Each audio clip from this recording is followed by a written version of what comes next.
Will the former president be okay that if we draft the waiver now, that it be signed today instead of tomorrow? Will you be fine with that, Mr. President? Anong kapalit, sir? Hindi. Sampalin ko siya sa publiko.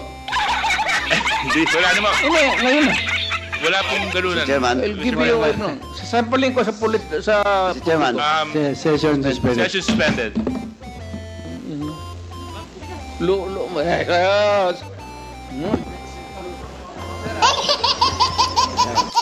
Please observe proper decorum. We are in a committee hearing. We have already stressed from the very beginning that the proper rules, decorum, will be implemented regardless of who you are. Regardless of who you are.